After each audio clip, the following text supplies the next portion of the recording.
이 레퍼런스 이미지를 이용해서 이펙트 값은 0.7 똑같이 샘플링을 하고 있고요. 네, 이렇게 결과 값이 잘 나타나는 것을 알 수가 있죠. 한 번 더 큐 프롬프트를 눌러주도록 할게요. 네, 이번에는 이제 얼굴이 확실히 다르게 나오죠. 네, 얼굴이 이렇게 다르게 바뀌는 것을 알 수가 있습니다. 이번에 다양한 베리에이션을 만들어 볼 예정인데요. 얼굴을 따로 학습을 시킨 건데 5,000장 이렇게 학습을 시킨 게 아니라 한 8장 정도로 모델을 학습시켜서 내가 브랜드에 맞는 모델을 만들어서 사용을 하는 예시가 되겠죠. 사이즈가 훨씬 커진 이미지가 나왔는데요. 한번 파인더에서 비교를 해보면 확대를 해보면 픽셀들이 보이는 걸 알 수가 있는데 이제 확대를 해보면 픽셀들이 훨씬 안 깨지는 걸 알 수가 있죠. 네, 안녕하세요. 컴퓨UI에서 플럭스 쓰는 거 한번 올렸는데 반응이 좀 좋았던 것 같아서 컴퓨UI로 실제 화장품 광고 컷을 한번 만들어 보는 거, 그거를 같이 한번 해보려고 합니다.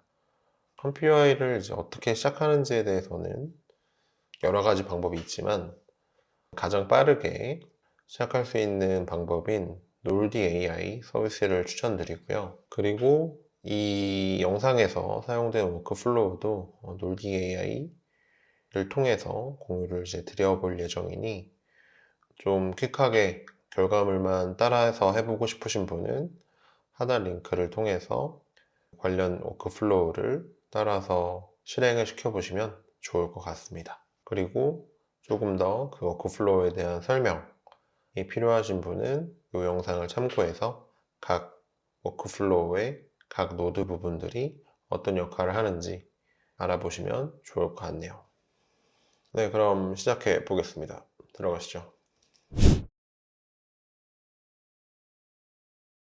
우선 컴퓨UI를 잘 모르시는 분들을 위해서 컴퓨UI를 간단하게 소개를 드려보도록 하겠습니다. 컴퓨UI를 클라우드 환경에서 쓸 수 있는 놀디 AI 서비스에 접속을 해주시고요. 놀디.ai 치시고 들어가시면 됩니다. 로그인 회원가입을 해주신 다음에 왼쪽에서 스타트 프로젝트, 크리에이트 뉴 프로젝트를 하시게 되면 이게 컴퓨UI의 기본 화면이라고 볼 수 있습니다.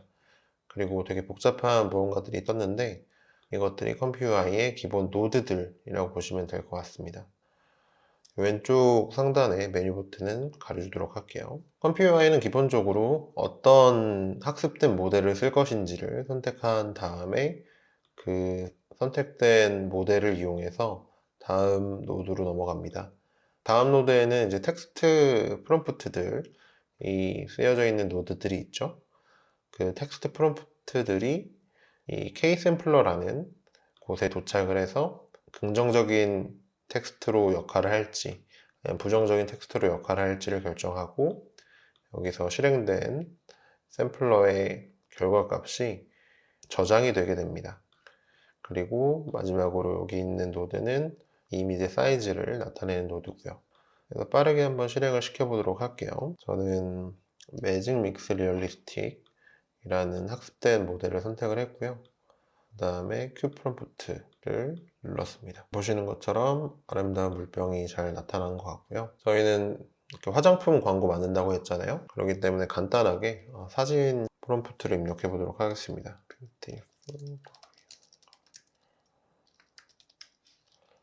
간단하게 입력을 했고요. 부정적인 프롬프트에는 nude, not safe for work를 이제 입력을 해서 후방주의가 안 나오게 작성을 했습니다. 코리안이라는 키워드가 한복을 만드는 것 같아서 뷰티풀 걸만 넣고 그 다음에 높이 값을 728로 좀 높여보도록 하겠습니다. 커맨드랑 엔터를 누르시면 큐 프롬프트를 단축키로 하실 수가 있습니다.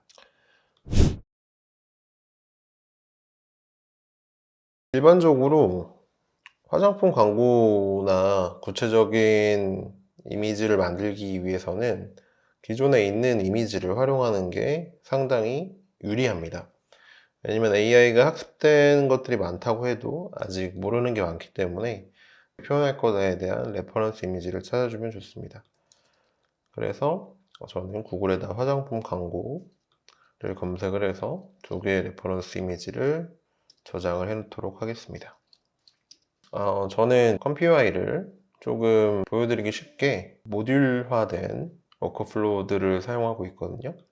모듈화된 게 무슨 말이냐면 좀 자주 사용하는 것들을 그냥 저장했다는 얘기예요.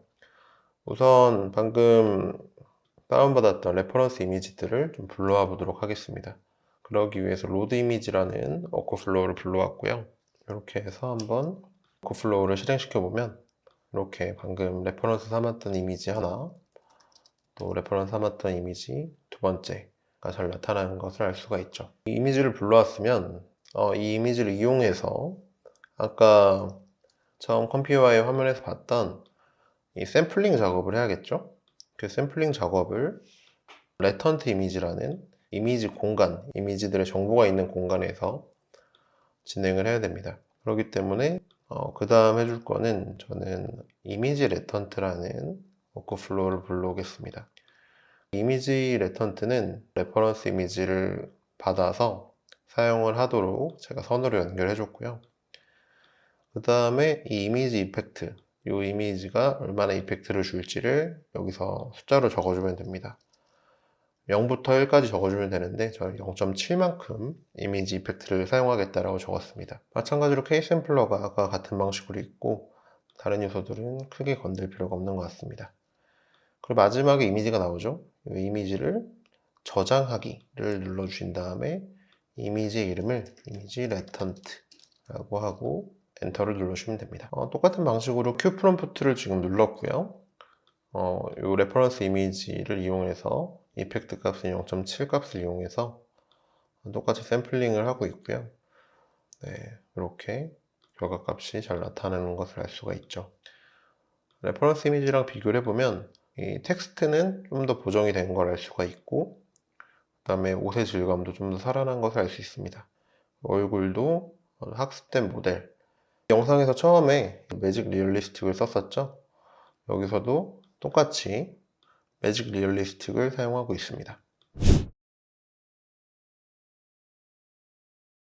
광고는 모델 얼굴이 중요하잖아요. 브랜드 이미지와 맞는 이 생성된 광고 모델의 얼굴을 좀 나는 바꾸고 싶다. 그러면 어떻게 하면 될까요? 얼굴을 바꾸는 방법은 정말 컴퓨터에서 다양한 방법을 제공합니다. 적어도 제가 아는 것만 해도 10가지가 넘거든요. 근데 그 중에서도 일단 제일 쉬운 걸 하나 알려드릴게요. 지난번 영상에서 이 장원영 AI 모델로 소주 광고 만드는 걸 보신 분들이 있을 거예요. 이걸 이제 로라라고 하거든요.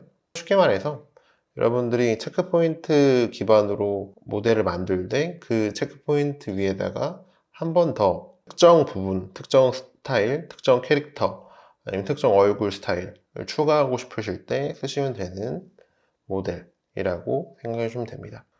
이 모델을 컴퓨터에서 사용하는 방법은 간단합니다. 체크포인트 위에다가 제가 써야 된다고 얘기 드렸죠. 그래서 이 체크포인트 옆에다가 더블 클릭을 해주고 노드를 하나 추가합니다. 로드 로라라는 노드를 추가해 주고요. 그 다음에 이 체크 포인트를 이 로라에다 연결해 줍니다. 클립도 연결해 줍니다. 그리고 로라의 이름을 JWI, 이거는 이제 제 컴퓨터에 설치를 미리 해놨고요. 그리고 이 놀디 AI 서비스에서도 제가 요청을 드려서 설치를 해 주셨습니다. 이렇게 하면 로라를 로드를 하게 된 거고요. 그럼 이 로드 로라의 끝에서 모델과 클립이 또 나오게 되죠. 클립이 뭔지는 나중에 좀 더 자세히 설명드릴 기회가 있을 것 같네요. 어쨌든 이 모델, 이 로라가 지금 씌워진 모델을 아래 K샘플러에다가 드래그 앤 드랍해서 연결해 줍니다. 그리고 한 번 더 Q 프롬프트를 눌러주도록 할게요. 네, 이번에는 이제 얼굴이 확실히 다르게 나오죠. 네, 얼굴이 이렇게 다르게 바뀌는 것을 알 수가 있습니다. 로라가 쓰여지는 강도는 또 여기서 조절하실 수 있어요. 0.2로 하면 로라가 조금만 적용이 되고 1로 하면 이제 강력하게 적용이 된다고 할 수 있고 그 다음에 맥스 값이 1.5 정도라고 생각하시면 됩니다. 그래서 로라가 어느 정도 적용되는지도 조절이 가능하다. 근데 이제 너무 세게 적용하면 다른 부분도 좀 변형이 되는 그런 부작용이 있을 수 있다. 이런 부분들도 같이 생각해 주시면 좋을 것 같습니다. 이번에 제가 다양한 베리에이션을 만들어 본 예제인데요. 얼굴을 따로 학습을 시킨 건데 뭐 5,000장 이렇게 학습을 시킨 게 아니라 한 8장 정도로 모델 얼굴을 학습시켜서 내가 원하는, 내가 브랜드에 맞는 모델 얼굴을 만들어서 사용을 한 예시가 되겠죠. 얼굴을 바꾸는 거는 이 컴피 UI에서만 제가 얘기 드린 것처럼 한 10가지 방법이 넘기 때문에 그 방법들에 대해서 또 나만의 모델 얼굴을 만들고 싶으신 분들은 지금 AI로 진짜 광고 만들기라는 제목으로 강의를 이제 사전 판매하고 있으니 아래 링크에서 같이 또 봐주시면 좋을 것 같습니다. 네, 우선 이렇게 이제 해보긴 했는데 궁금하신 분들이 있을 거예요. 이게 어떤 원리로 이렇게 작동을 하는지. 일단 뭐 이미지를 불러오는 건 너무 간단한 것 같고요. 그 다음에 그 이미지를 불러온 다음에 여기서 무슨 작업을 해주는지 한번 살펴보도록 할게요. 이 노드는 이제 중간에 그냥 연결다리를 해주는 거라고 생각하시면 될 것 같고, 크게 중요한 노드는 아니고요. 결국 어쨌든 불러온 이미지를 따라가서 VA 인코드라는 걸 해주죠. 맨 처음에 본 간단한 예시에서 empty latent 이미지, 그냥 사이즈만 갖고 있는 이미지를 사용했었죠. 근데 여기서는 이 불러온 이미지를 가져다가 인코드를 해서 레턴트를 만들어줍니다.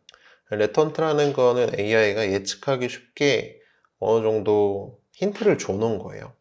이거를 K샘플러에다가 넣어놨기 때문에 이 이미지를 힌트로 사용해서 샘플링을 해라 라는 것을 알 수가 있겠죠. 그리고 여기 이미지 이펙트라고 되어 있는 부분이 디노이즈라고 들어가는데, 여기는 이제 간단한 그냥 더하기 빼기를 하나 해놨어요.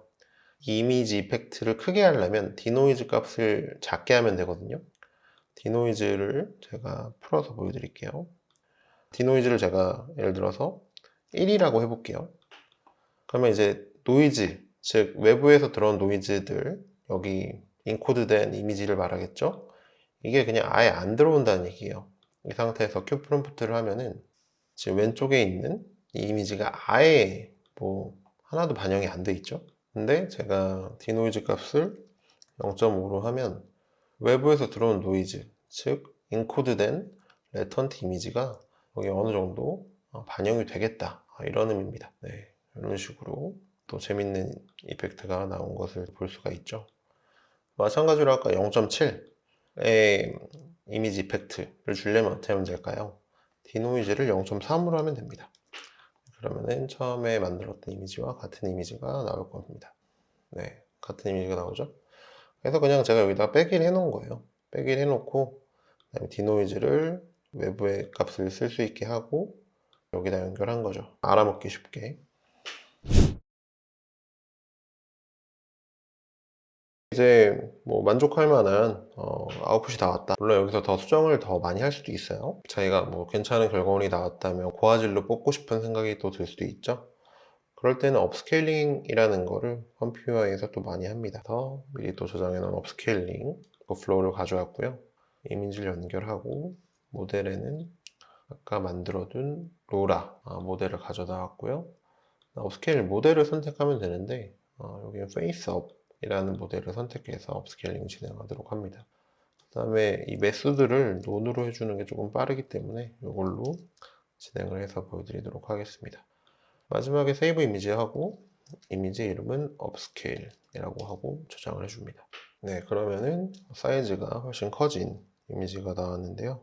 한번 파인더에서 비교를 해보면 요게 이제 512 픽셀 이미지고, 요거는 조금 이렇게 확대를 해보면 픽셀들이 보이는 걸 알 수가 있는데, 이거 이제 확대를 해보면 픽셀들이 훨씬 안 깨지는 걸 알 수가 있죠. 그래서 이렇게 업스케일링을 진행할 수가 있다, 네, 얘기를 드렸고요. 업스케일링 플로우 관련돼서는 간단하게 얘기를 드리면 이미지 받아오고 업스케일링 모델 선택을 하고 뭐 업스케일 얼마나 할지 지정을 해주고 마지막에 얘기 드린 것처럼 업스케일링 방법 지정을 해준 형태입니다. 업스케일링을 여기서 4배로 해준 거예요. 그래서 2048 크기 이미지가 나온 거죠.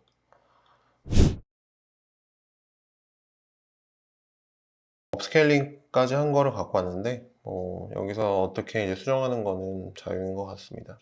저는 라이트룸에서 간단한 거는 수정하곤 하는데, 라이트룸에서 그냥 지우기 툴 이용하면은 그런 좀 잘못 쓰여진 텍스트 같은 거 지우기도 편하더라고요.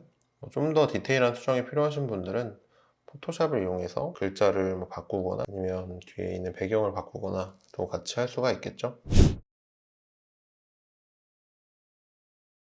AI가 근데 계속 화제인 것 같아요. 근데 이게 단순히 그냥 기술적인 트렌드라기보다는 실제로 이렇게 촬영하지도 않고 나서 이런 이제 모델들을 자기가 원하는 형태로 디지털 도구로서 포토샵 하듯이 옛날에 어떤 포토샵 브러쉬 쓰시듯이 쓸 수가 있으니까, 그리고 이런 사진을 그릴 수가 있으니까 그런 점이 되게 놀랍고 정말 쓸모있게 다가오는 것 같고요. 저도 좀 많이 사용을 하게 된 것 같고, 그리고 진짜 포토샵 브러쉬 공유하듯이 이런 워크플로우들을 크리에이터 분들과 공유를 할 수 있으니 정말 넥스트 포토샵이 아닌가 그런 생각이 듭니다. 어쨌든 이 화장품 광고 사진을 촬영 없이 그리는 워크플로우는 하단 링크에 롤디의 서비스를 이용해서 첨부해 놓았으니 관심 있는 분들은 돌려보시면 좋을 것 같고, 또 자기 컴퓨터에 설치를 하셨다 하시는 분들은 컴퓨터에도 로드해서 써보시면 좋을 것 같네요. 네, 그리고 컴퓨아이에 대해서 좀 더 알아보고 싶다, 아니면 로라를 만드는 게 아니라 한 8장 정도로 내 모델의 얼굴을 만들어서 사용을 하고 싶다 하시는 분들은 지금 사전 판매 중인 진짜 광고를 만들면서 배우는 AI 강의를 한번 수강을 해보시는 것도 적극 추천드립니다. 네, 그럼 이번 영상은 여기까지고요. 다음 영상에서 또 뵙도록 하겠습니다. 감사합니다.